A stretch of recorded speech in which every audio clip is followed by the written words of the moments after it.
What is going on, everybody? Welcome back to Nintendo Land, and of course, welcome back to part 8 of cool locations that you missed within the Legend of Zelda Tears of the Kingdom. Now, it's quite obvious by now that you guys absolutely enjoy this series, and you keep sending in more locations, and every single week we're able to do another part, which I am so happy. It is extremely fun to go around the Kingdom of Hyrule, find unique locations, and just explore more, and it's all thanks to you guys. Thank you so much for sending in your locations. It means so much to me, and it also has just been a really fun series for me. So as we continue, if you find any more small secrets or even little tiny cool locations that you found that has no importance at all, but you find it pretty interesting, you can comment them down below. Let me know the exact locations and coordinates, and you could be featured in a future video. But yes, episode 8, let's see how far we can go with this. Drop a like and subscribe before we get started. We are super duper close to 250,000 subscribers. That's all you have to do. It's just one little click and it makes a huge difference. But thank you so much. Let's jump into the video. First on the list, we have the Zelda's Domain Chasm. This chasm is actually hidden underneath Zora's domain, and I feel like a lot of people could have missed this one. There is a giant waterfall right along the Great Zora Bridge before you actually get into the domain, and if you just go through it, you'll find a secret cave with a bubble frog back in the back of the cave as well, but also a giant chasm that actually leads into the mine down below in the depths,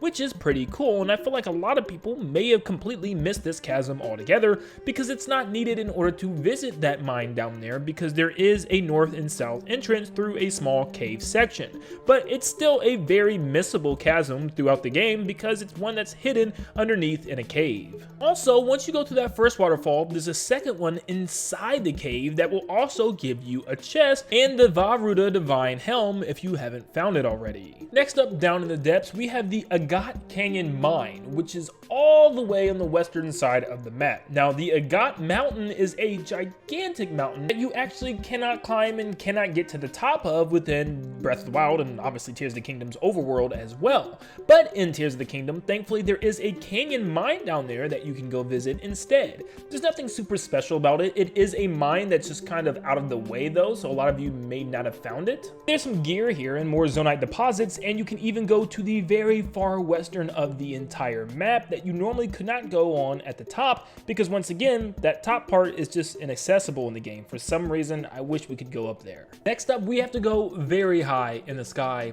and I mean very. I'm talking as high as we possibly can get. So if you notice, Lookout Landing actually has a tablet slate that you can read, and we just don't know where it fell from. You can find the others that fell on the ground easily around Hyrule, but you can't find the platform that it fell from the sky, at least for this one. So we have to go to Lookout Landing and look exactly up from that slate in the pond, and you will find a sky island that is at the highest point of the entire map. Yep, you can't just travel there from the ground though, as it'll be too far. So my best bet is to go to the cluster of sky islands in the middle, and yep, take a great long journey from the Great Sky Islands all the way to the island above Lookout Landing. And you will not see it for a while because it is so far up there. You'll actually start to doubt as well and say to yourself, there's no island up here. What is he talking about? Because I thought the same thing. I have all the batteries in the game and almost every single double charge for the batteries as well, and I still needed an extra zonite charge in order to get me up there. It is well up there, not including the fact that I also used a zonite battery extender on my device. But simply using a hover bike will get you up there eventually. You just have to keep going, and it's a far ways up. It's about almost 5 minutes of a flight path to get up there, which doesn't seem like a long time, but in game, it's pretty long. This will place you right in the center of Hyrule's skies, all by itself. Now, what's up here? Nothing, because that's just Nintendo. You know, Nintendo has all these really cool hidden locations and don't really put a lot of unique things there. Yep, there's nothing up here. You can just walk around and look at things, but it's not the beauty of it. The beauty is looking at the sunrise and sunset from up here. Considering the fact that it is the highest sky island in the game, it really is a beautiful location to just sit and watch the clouds and the sun go by. Especially with blood moons, it's just really cool. I also love looking at all the distant lands beyond the borders of Hyrule, and it does make me wonder what's out there, and I just love looking at it. Like, it's just like, what is out there? It's almost like you can fly to it even though Nintendo won't let us. This next one is the type of stuff that I love, so if you can find more stuff like this, definitely let me know. But this is west of Hebra Canyon Mine, and you'll find the Mu-Ufater light route, if I'm pronouncing that right, just to the north of it. And it's pretty much just a regular rock mountain, but the side of it has a giant slash. And you can even enter one of the giant slashes into its own little small cave, which is super neat.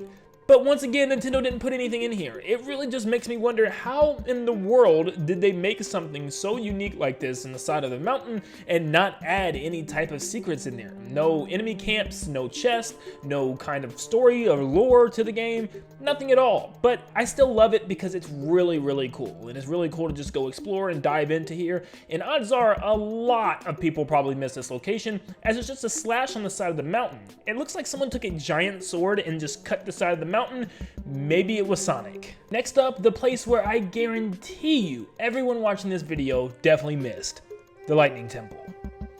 No, I'm joking. Okay, but listen, there's something with this, just hang on for a second. If you ever just had the time to just walk around the outside of this thing and even the top eventually, there's actually some stuff to find. There are some chests hitting along the outside that gives you some things. There's also some zonai devices and also ore deposits where you can get some materials. And there's just some cool things to look at. Like there's a lot of detail put onto the sides of this temple from Nintendo. You can see like zonai scribed writing and golden plating and even symbols of Naboris, which is really cool. And you just can see some artwork and stuff that was written on the sides of these walls, and I really love it. That even includes giant pictures of Naboris. Well, this one actually looks like a regular camel, but still, it's pretty cool. At the very top, you can find tons of more zonite deposits and ore deposits for more materials, but then a pile of sand with a zonite chest in the middle. And you would never believe what's in this one, 3 mirrors.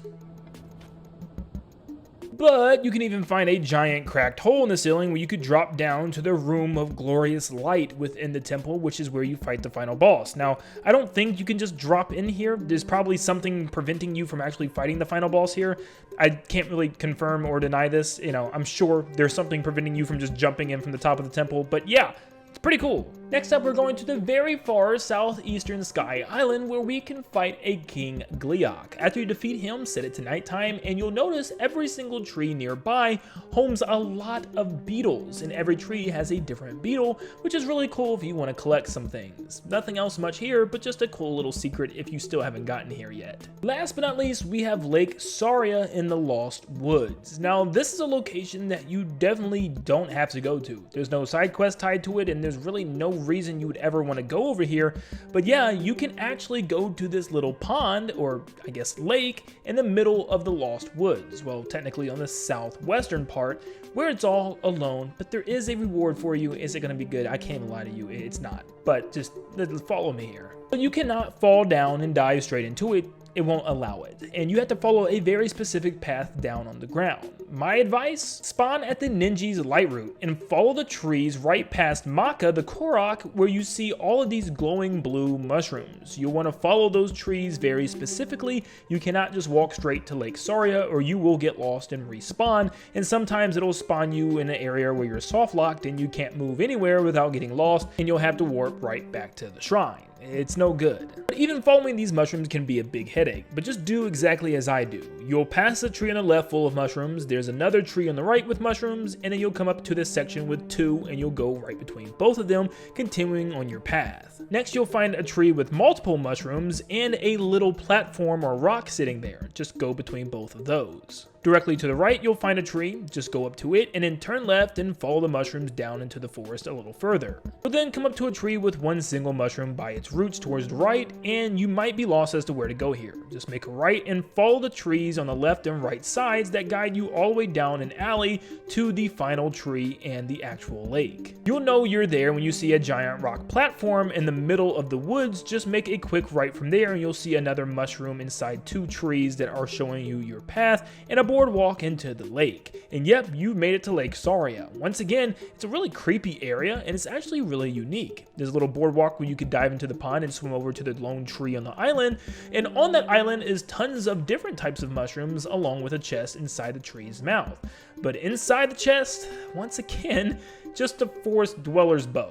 That's it. But yeah, unfortunately, it doesn't look like we'll be finding anything of real importance within any of these areas, but they're definitely cool to visit and look at for sure. But thank you so much for tuning in today. Thank you also for sending in your locations. For those of you that have done so far to keep this series alive so far, it's because of you guys that keeps it going, and I cannot thank you enough. Please, before you go, stop what you're doing, make sure you leave a like and subscribe to stay up to date on all things The Legend of Zelda Tears of the Kingdom and Nintendo in general, and like always, I'll see you all on the next one. See ya, guys.